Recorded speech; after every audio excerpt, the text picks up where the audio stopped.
Hola, soy Michelle Narcisian, a mi lado el abogado Víctor Badel. Hola Víctor, ¿cómo estás? Bien, Michelle, ¿y tú? Muy bien, contenta de poder aclarar tantas dudas contigo con respecto a las visas de trabajo, la certificación laboral, las de talento especial, las visas de inversionista. Hay un tema también migratorio que está pues de moda, si lo podemos decir de alguna manera, que es muy popular, que lo escuchamos, que es el tema del asilo. ¿Qué se necesita realmente para pedir un asilo? ¿De qué tienes que estar huyendo de verdad? Ok, bueno, lo primero que hay que demostrar es que existe un temor cierto y real, ¿ok? Y la persona tiene que entender que ese temor, si en el caso del asilo político, el temor tiene que ser al gobierno nacional. Y quiero subrayar la palabra nacional, porque hemos visto muchísimas personas que vienen a los Estados Unidos diciendo que tienen miedo por algún evento o algo que les puede haber pasado en alguna región del país donde viven, ¿okay? O en alguna ciudad. Lastimosamente eso no va a ser suficiente para pedir un asilo. El temor, repito, tiene que ser a un ente del gobierno nacional o a un ente relacionado de alguna manera con el gobierno nacional. ¿Por qué? Porque si a ti te pasó algo en una región o en una ciudad, entonces el Servicio de Inmigración, al evaluar tu caso, va a entender que tú tenías la posibilidad de tal vez de haber ido a vivir a otra ciudad o a otra región y el temor ya podía haber cesado. Eso te quería preguntar, porque el miedo es un sentimiento y es algo que es subjetivo. Correcto. Concretamente tienes que tenerle temor o miedo a qué. Ok, muy bien. Te debes tener temor a que te persigan, ok. Es decir, miedo a persecución, puede ser desde el punto de vista legal, ok, o miedo a que te torturen. Básicamente esas son las dos razones para fundamentar el miedo. ¿Y tienes que haber sido víctima de algún ataque de este tipo para tú pedir el asilo, o sencillamente por tener el miedo a que esto pueda pasar en un futuro tú ya puedes aplicar? En los Estados Unidos todo lo que uno dice tiene que demostrarlo, ¿okay? El término a utilizar es evidencia, ¿okay? En algunos países de Latinoamérica utilizamos el término prueba, pero el fundamento de la aplicación tiene que ir acompañado por pruebas o evidencias fuertes de que ya te pasó algo o de alguna manera alguna evidencia de que algo te pueda pasar. Por ejemplo, una declaración de un funcionario del gobierno amenazando a la persona, bueno, eso es una evidencia cierta de que algo le pueda pasar a esa persona, ¿ok? Y si en el pasado algo le ocurrió y bueno, sobrevivió a ese evento y todavía tiene miedo, entonces hay que demostrar qué fue lo que pasó, que se puede demostrar, bueno, bien sea con denuncias, con declaraciones de terceros, con recortes de prensa, etcétera, etcétera. Lo que sí, Michelle, es que sea lo que sea, tiene que estar muy bien fundamentado, porque sin fundamento esas aplicaciones de asilo no van a tener un éxito cuando sean eventualmente revisadas, primeramente por los funcionarios del Servicio de Inmigración. Claro, entiendo, Víctor, que ha sido un proceso que ha estado un poco lento durante el último tiempo. Las personas pues que uno tiene posibilidad de conocer que están en este proceso, pues te dicen, bueno, tienen la posibilidad de trabajar, pero todavía no me han salido mis papeles.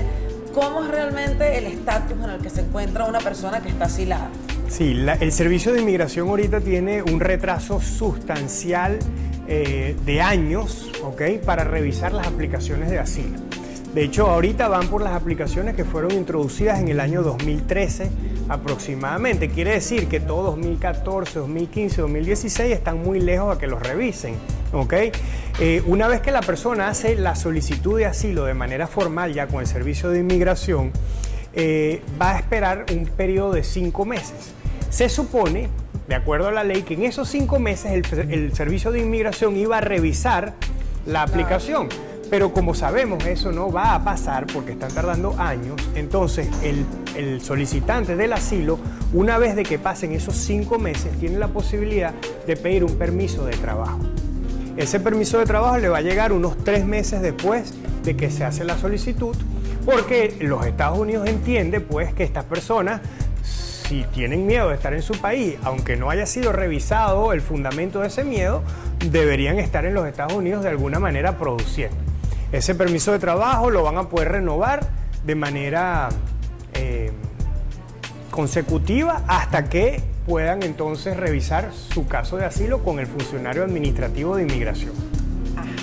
Cuando el funcionario de inmigración va a revisar el caso, si la respuesta no es positiva, no se le está dando el asilo a esta persona, ¿qué sucede con ellos? Si el funcionario considera que la persona no tiene méritos para demostrar que tiene un miedo creíble, en palabras sencillas, que no tiene fundamento su aplicación, la persona va a poder apelar a esa decisión del funcionario administrativo para que la decisión sea revisada por un juez de inmigración. Esto va a tardar también un tiempo para que el juez tenga acceso o tiempo disponible en su calendario para revisar el caso. Estamos hablando, Michelle, de años nuevamente. ¿Okay?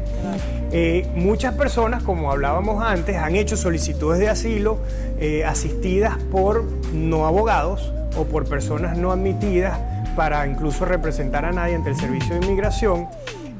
Para mí esas aplicaciones, muchas de las que he visto, no tienen fundamento y obviamente una vez que el funcionario niegue alguna de estas aplicaciones es cuando yo considero se van a ver en la necesidad imperiosa de contratar a un abogado para poder defenderse ya ante un juez, en donde sí va a haber un juicio, en donde sí va a haber una revisión exhaustiva de las pruebas, en donde van a poder declarar testigos, etcétera, etcétera, y evidentemente pues hace falta que una persona los pueda asistir dentro de esa corte. Claro. En caso de ser afirmativo la petición de asilo y que Estados Unidos pues lo apruebe, ¿esa persona en qué estatus queda? Ok, queda asilado, queda en un estatus de asilado y transcurrido un año después de la decisión del funcionario puede esta persona hacer su solicitud formal de residencia permanente.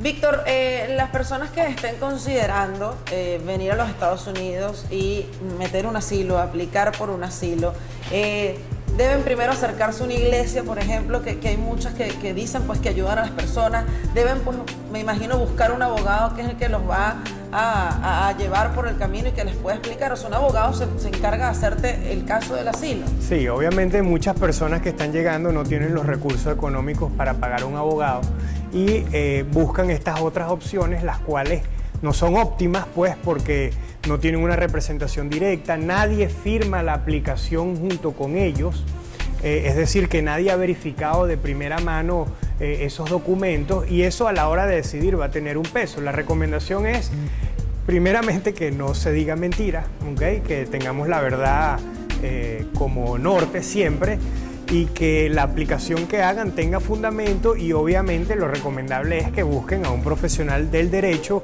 como ya hemos hablado anteriormente, asegurarse que la persona es abogado en los Estados Unidos, que está activo, que no está bajo ningún procedimiento administrativo y que los puede representar no solamente ante el Servicio de Inmigración, sino eventualmente en una corte de inmigración.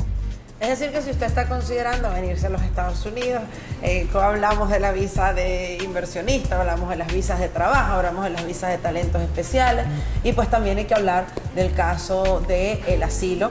El político es uno de los más comunes en estos días. ¿Cuáles son los otros tipos de asilos que hay, Víctor? Si la persona tiene miedo en razón de su raza, ¿okay? de su orientación sexual, de su religión, puede también entonces demostrar que tiene miedo en razón de esa orientación o de esa raza o de esa religión y también pudiese considerarse un candidato para una situación de asilo. Esto se da más en otros países en donde son mucho más severos pues con las personas que tienen alguna de estas características. Bueno, pues lo importante en todo caso es siempre tener una persona especialista, una persona que esté certificada, que los Estados Unidos lo reconozca para que pueda llevar el caso y que pueda tener éxito el caso además.